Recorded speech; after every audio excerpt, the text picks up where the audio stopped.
individual reading para sa ating mga earth sign. Let us start with Taurus.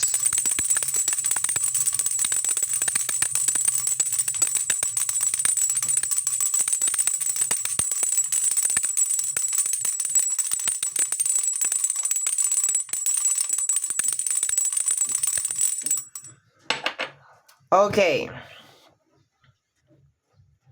Hello my dear. Welcome back sa ating YouTube channel. My name is RJ, your tarot card reader. At ang gagawin natin ngayon is yung ating daily reading para sa araw ng June 6, 2026. Titingnan natin kung ano mga eksena, kaganapan at kung ano-ano pa na maaari mong makasalubong sa araw na ito. Pero before ako, my dear, mag-proceed sa ating reading, kukunin ko muna itong pagkakataon na ito na magpasalamat. Maraming salamat po sa ating mga abangers. Sa mga walang sawang naghihintay at nag-aabang ng kanilang mga readings, thank you very much. Gusto ko rin pong pasalamatan yung ating mga bagong subscribers. Hello my dear, welcome po sa ating channel. Sana po ay mag-enjoy po kayo dito sa ating channel at sana po ay mahanap or mai-provide ko kung ano man po ang inyong hinahanap.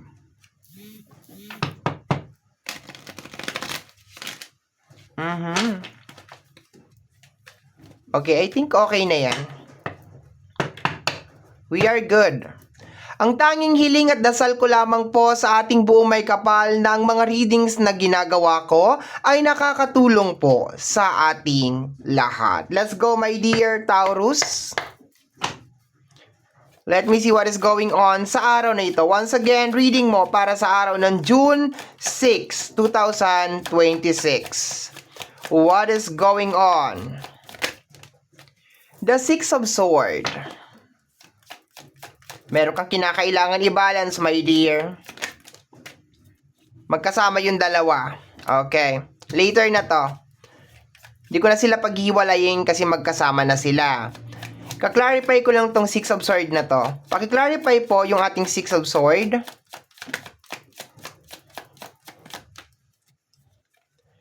The King of Cups. Okay.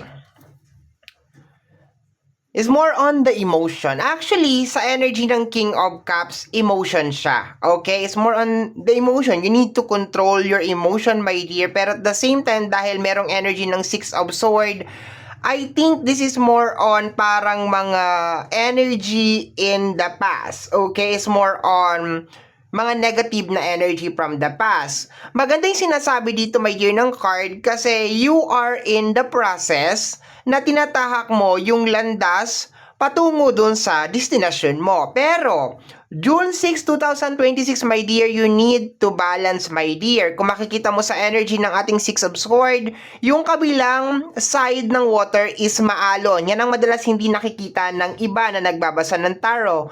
Yung kabila naman is banayad or walang alon. So therefore, my dear, you are getting out from this situation na medyo, let us say, hindi mo gusto or chaotic or tensionado. Paalis ka na doon, my dear. Kaso, sinasabi ng ating King of Cups na you need to control your emotion. And at the same time, this is the time na habaan mo yung pasensya mo. Okay? Kasi ganun si King of Cups. Hinahabaan niya yung pasensya niya sa mga bagay na minamanifest niya. So, this is the time, my dear, to balance it. Once again, highlight ko, my dear Taurus, paalis ka na doon sa lugar na hindi mo gusto. So, therefore, kailangan mag-focus ka doon sa iyong destination and never mind itong mga nangyayari sa paligid. Medyo mahirap to, my dear, because you are human, so hindi madali na i-disregard or itabi, my dear, yung mga nararamdaman from time to time. Connected sa energy ng nakaraan, my dear, sa energy ng sword, kung ano man ang nangyari sa nakaraan, it's all charged to experience, my dear. Okay? Charged to experience lahat yon. You need to be thankful. Try to convert yung galit, yung puot, or kung ano man, my dear, into gratitude. Okay? Subukan mo, itry mo, my dear. Kasi pag kinain ka ng galit, ang mangyayari, my dear, is ibabalik ka niya doon kung saan ka nag-umpisa. Worse is baka mas mabigat pa pagkabalik mo. Okay? So habang nandiyan ka sa kalagitnaan ng journey mo, my dear, nasa gitna ka ng karagatan, you need to balance everything. Yung iyong thoughts, yung iyong emotion, kailangan mong i-balance, my dear. Next card natin over here is the energy of the Page of Wands. Eto na, my dear, nasa journey ka na. Okay? And the Two of Cups. Along the journey, my dear, may mga tao or may mga energy kang makakasalamuha. Possible, my dear, na mga bagong mukha, mga bagong energy. But then again, you need to learn from your past mistakes, my dear. Hindi mo kilala tong mga tao na to. You don't know them. You don't know their intention and yung kanilang energy. So therefore, mag-ingat ka. Be careful, my dear. Remember, you are very fragile. As in, sobrang fragile mo ngayon, my dear. Para kang itlog na bagong labas, my dear, sa manok. No? Like, sobrang nipis ng iyong shell as of this moment. So therefore, you need to control everything, my dear. Iiwasan mo, my dear, na madikit ka or masanggi ka kung saan-saan habang dinedevelop mo itong shell na dapat magpoprotekta sa iyo, my dear. Sa energy ng Two of Cups, ito yung intention ng tao, my dear. Okay, hindi naman literal na kasi magkakatagpo kayo. It is just more on bagong mukha, bagong energy, random messages, random comments, or kung ano man, my dear. You need to handle it with care. Ibig sabihin, isipin mo, my dear, kung ano talaga yung pinaka-agenda ng tao na yon, kasi pwedeng good, pwedeng bad. Hindi tayo pwedeng mag-assume. Pero this is the time, my dear, na kinakailangan mo talagang i-balance, my dear, ang mga bagay-bagay. Okay? Kasi once again, nandun ka sa journey, napaalis ka na dyan sa sitwasyon na hindi maganda.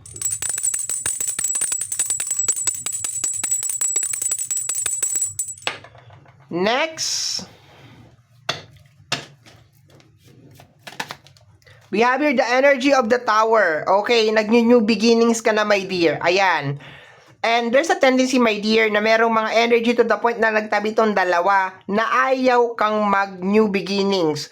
Alam mo, ang Tower, my dear, isa yan sa pinakamahirap na card. Kasi it's just more on acceptance na kinakailangan mo mag-start ulit. Kinakailangan mo maglabas ulit ng mga energy na posibleng nilabas mo na before. Okay? This is more on taking the challenge again. Okay? And minsan, pag nakikita na ng ibang tao na parang you are not afraid to start all over again, may tendency, my dear, na they want to sabotage everything. Gusto nilang isabotage lahat. Remember, winarningan ka sa unang card natin to balance your emotion. And alam, my dear, possible na may idea tong mga tao na to, my dear, na hindi ka talaga okay. You are not 100% na okay. Let me see. Paki-clarify yung ating Tower.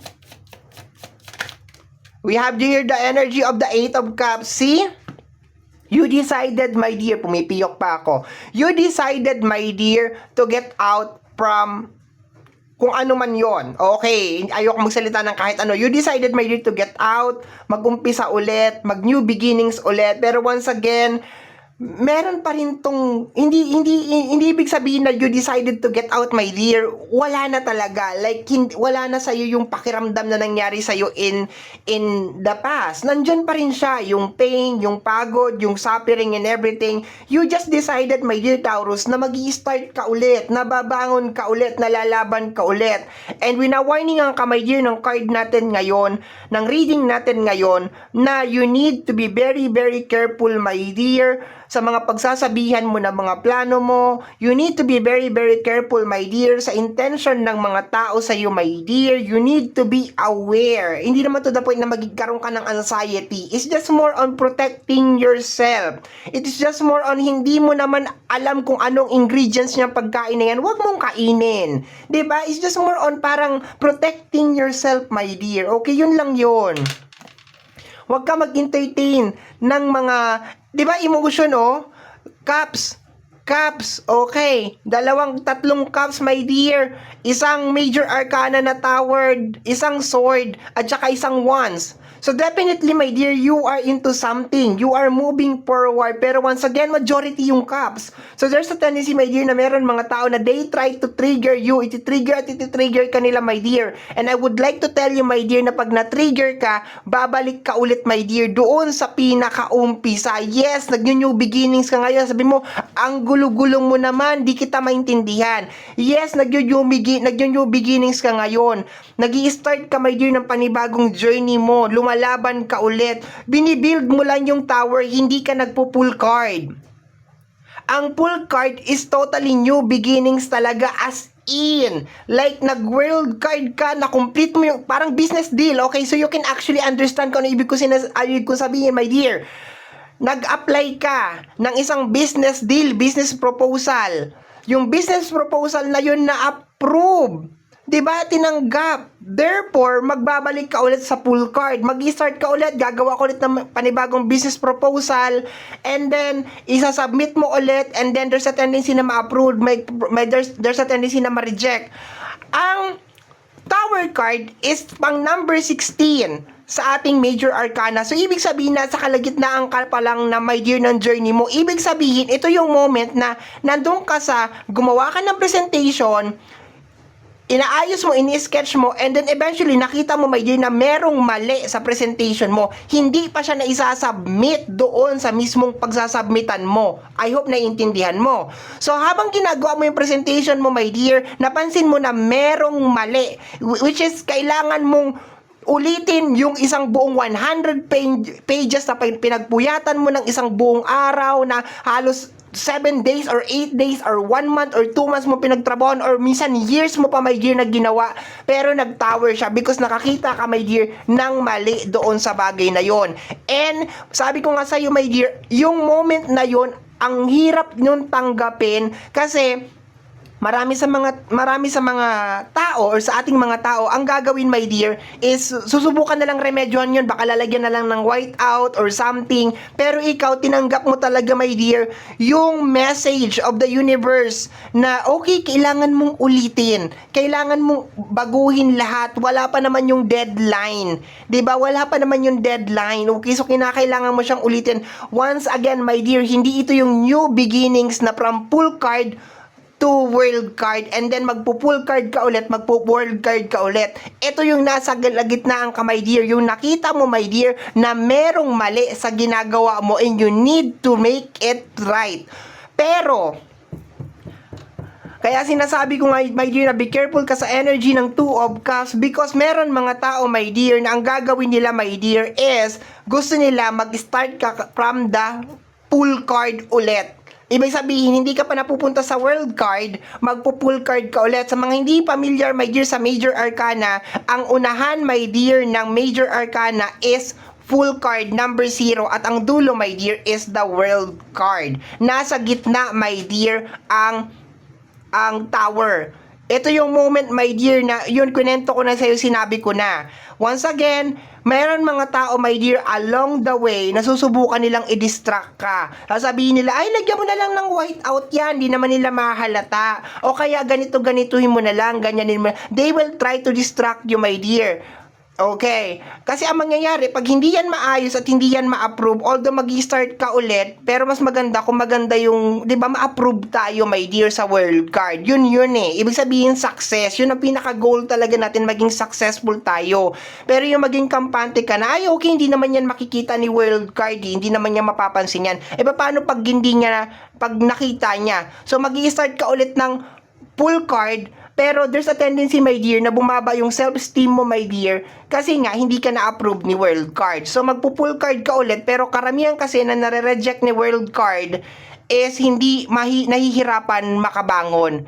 And itong description ko na to, my dear, hindi to maliit na image lang. This is more on the energy na ilang taon mong pinaghirapan. Parang ganon, ha? Hindi yung typical na parang, okay, gabi na, umaga na naman, gabi na, umaga na naman. No, it's not like that. This is, my dear, the energy na parang isang taon mo siyang pinagtrabahuan, ilang buwan mo siyang pinagtrabahuan, and this is the time, my dear, na kinakailangan maging focus ka, na maitama mo, my dear, lahat, because nakita mo, my dear, na meron mali. Nakikita mo, my dear, na merong mali, and kinakailangan mo siyang itama, and you are already acknowledging it, my dear, na meron mali. And you decided na mag-start ka na. Ang kailangan mo lang ngayon, my dear, is bakuran yan. Kasi, bakuran mo yan. Uy, ang hirap. Kailangan ko ipaliwanag na maayos, my dear. So, para dun sa mga nag-undergo ng ganitong sitwasyon, ay makatulong ako. Okay? Sa mga hindi nakaka-relate, this reading is not for you. Huwag kang mag-comment sa baba and sabihin mo, hindi ko naiintindihan. Huwag mong ipilit. Maraming tarot card reader, ha? Maybe I'm not for you. And you are not for me. Kasi, kagaya ng ginawa ko ngayon, naglagay ako ng boundary. 'Di ba? Sinabi ko, kung hindi mo naintindihan yung reading, huwag mong ipilit. That's a form of boundary. I'm not trying to people please. Kasi pag nag-try to people please ako, maaapektuhan lahat ng ginagawa ko. Tama po ba? Okay, let me see. We have here the energy of the Eight of Pentacles. Focus, my dear. Focus on your work. Keep on building it. Mas maganda yung magiging result ngayon, my dear. Kasi bakit? Naumpisahan mo na yan dati, uulitin mo lang. So, ibig sabihin, this time you can add some details. You can add some little bit sparkle dun sa ginagawa mo kung ano man yan. Yan ang hindi nakikita minsan ng iba pag nagta-tower. Takot na takot yung iba na mag-tower card. Ayaw nila mag-tower card kasi iniisip nila yung pagod, yung hirap, yung sakripisyo. Pero hindi sila, my dear, tumitingin, my dear, doon sa posibilidad na maybe this time I can create something better. I can create something beautiful, magical, amazing, okay? So, wag kayong matatakot na mag-tower moment, okay? Umiwas lang talaga kayo sa mga energy na parang sinasabi na, ay, okay lang yan, walang problema dyan. Trust yourself, trust your intuition, my dear. Pag sinasabi ng intuition mo na hindi pwede to, hindi pwede to, wag kang magpaano, my dear, sa ibang tao na sasabihin, oh, wag mo nang trabaho yan, tara, inom muna tayo, tara, gala muna tayo, bukas mo na ayusin yan. Don't be deceived. Huwag kang magpapaloko, huwag kang magpapadeceive, my dear. Remember, hindi mo alam yung totoong agenda at intention ng mga tao, my dear, sa paligid mo. This is the time, my dear, na you focus. The card of Taurus, number 5. This is you, my dear. Ay nasama sa tower, okay? Diba? Tingnan mo, oh. Pagdidikitin natin. Tower, 8 of Cups, 8 of Pentacles. Papunta ka sa energy ng world and the energy of Hierophant. Yung iba sa inyo, my dear, is spiritual awakening kasi lumabas si Hierophant, okay? Lumabas si Hierophant, my dear. Meron kang dalawang major arcana dito, the Tower and the Hierophant. Nag-start ka ulit, my dear. Believe me, pag pinagpatuloy mo to, my dear, you will make something or you will create something better. Kaya ipagpatuloy mo lang, my dear. Stay away from distraction, my dear, okay? Ito din yung time, my dear, na maybe kinakailangan mong mag-research, mag-aral, magbasa ng mga libro, mag-Google, 'di ba? Humanap ng mga books talaga na makakapag-motivate sa iyo, my dear, makakatulong para ma-build mo ulit 'yan. Yung maganda sana kung may tao sana, my dear, na tutulong sa iyo para 'di ba maitayo kung ano man tong dapat na maitayo, my dear, sa buhay mo. Pero kung wala naman, my dear, don't be sad kasi accessible na halos lahat ngayon sa internet, sa mga libro, sa library, 'di ba? Lalo na sa internet, my dear, lahat accessible na. So, if you think, my dear, meron pang maia-upgrade yung pagtatower mo, yung pag-uumpisa mo, my dear, maghanap ka ng mga resources, my dear. You need to work, my dear. Okay? Napagbaliktad ko. You need to work, my dear. You need to work. The Eight of Pentacles, you need to do the work, my dear. You need to create, my dear. Okay? This is not the time na maging kampante ka. This is the time, my dear, na isagad mo talaga at ilaban mo talaga. Bottom deck of the card is the energy of the Page of Pentacles, my dear. You are starting a new journey. May kinalaman sa usapin ng financial, my dear. Malamang sa araw na ito, naghahalo yung energy. Is more on parang maganda and then negative. No, pagdating dito sa tinatrabaho mo, parang naghahalo yung emotion. Is more on parang positive na parang negative na hindi mo mawari, okay? Pero ang kailangan mong gawin dyan is build your confidence, my dear. Build your confidence and you will make it through the rain, my dear. You will make it through the rain. Mag-ingat ka lang talaga sa mga tao, my dear. No, wala naman ako sinabi na parang magkaroon ka ng anxiety or something, pero i-analyze mo na mabuti yung mga sinasabi nila. Intindihin mo na mabuti, my dear, yung mga kilos nila, yung mga ginagawa nila, my dear, okay? Lalo na kung yung mga tao na yan is meron na yung past mistakes. Ibig sabihin, meron na silang nagawang mali sa'yo noon. Kasi posibleng uulitin nila yan, my dear, ngayong araw na ito. Okay?